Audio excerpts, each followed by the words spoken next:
I am a huge Naruto fan, as you can probably tell by my Itachi t-shirt and my Shikamaru tattoo, and I swore I would never watch One Piece. But here we are.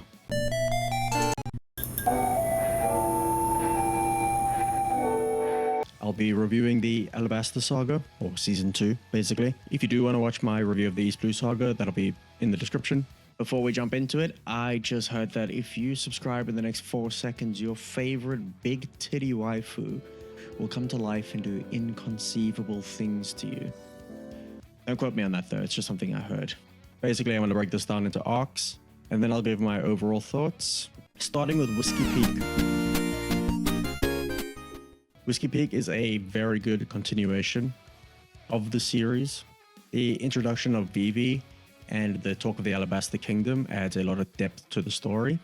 The mention and concept of Baroque works gives a really cool sense of organized crime within the world of One Piece.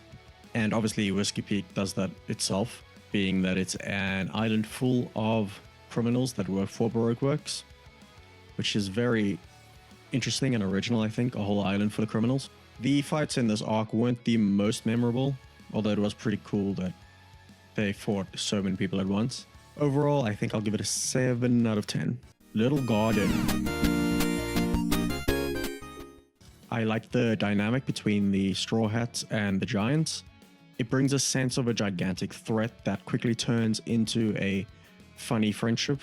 The history and the backstory of the Giants is also super cool.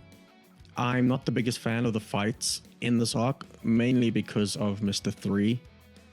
The whole wax situation was really slow and the pacing felt really off. But with that being said, the conclusion of the arc was really pleasing, with Sanji tricking the Baroque Works agents and the Giants sending off the Straw Hats. That was really cool. Overall, 7 out of 10 as well. Drum Island. Chopper's introduction makes this arc super good and super emotional. The flashbacks between Chopper and Dr. Hiruluk, and then eventually Kureha as well, made me tear up a little, I won't lie. It's the first time it's happened in the show, so that's a tick off the checklist of do I enjoy the show. Wapol is a unique but pretty annoying antagonist. The way Luffy invites Chopper into the crew is another emotional scene, but also really cool at the same time. The Drum Kingdom's army rising up against Wapol's forces was definitely the highlight of the arc, other than the emotional stuff. And it was cool to see a winter island, because everything's been so sunny so far in the show. So I think this one's going to be way higher than the others. And by way higher, I mean 8.5 out of 10. Now we get onto the big boy, the big dog, Alabasta. The story and the location of this arc are absolutely peak when we compare it to what we've seen in the show thus far. Crocodile's reign over the kingdom is evident and really depressing. The introduction of Ace is my personal highlight of the entire season, not just the arc. The Straw Hats showcase some pretty impressive feats of strength when they are in their one-on-one battles with their respective Baroque Works opponents. Notably, Zoro and Mr. One, that fight was really cool. This arc also does really well to expand the scope of the show by introducing elements like poneglyphs and a forgotten ancient history and an ancient language that only Miss All Sunday or Robin can read. I also really enjoyed the side stories or subplots of this arc, like Koza and his dad as an example.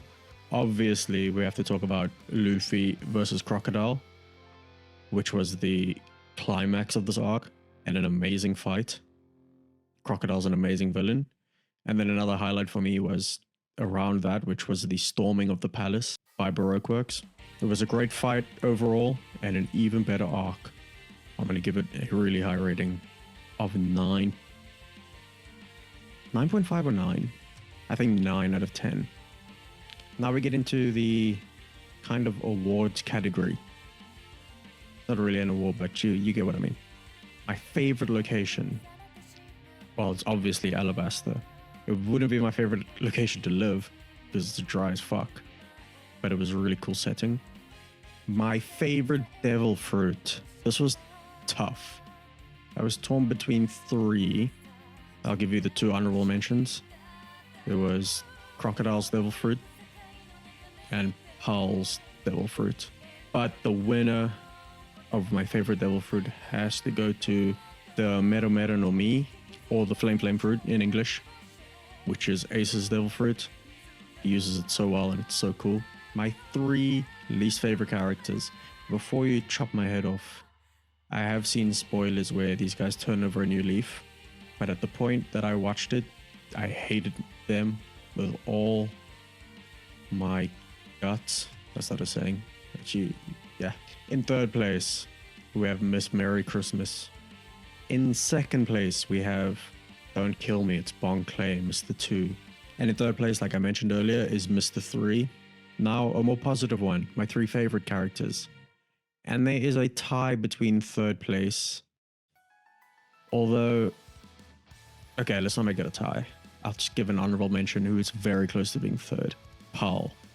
You don't see much of Paul, but I really liked his character. I don't know, there's just something about him is cool. In 3rd place, we have Mosshead, Zoro. In 2nd place, we have my overall favorite character in the show so far, but he's 2nd in this arc specifically, Sanji. And then 1st, it has to be Ace. Ace is so fucking cool. Overall thoughts. This season obviously has its highs and its lows, but overall, an amazing season, I think. Especially when compared to the East Blue and compared to what comes after Alabasta. I am quite a bit further than Alabasta, and I will be making reviews on those seasons soon. So stay tuned. The actual Alabasta arc was the highlight of the saga, and the introduction of Crocodile, Robin, Ace, and a lot of other characters was very, very welcome. Luffy's also way less annoying, which is very welcome, and I actually like him a lot as an MC now. And obviously, most importantly, this arc, or the saga, but mainly the Alabasta arc, got me completely addicted to the show, and that's all that matters. Thank you so much for watching. Let me know what you think about Alabasta down in the comments. Please subscribe somewhere down there, and I'll see you next week.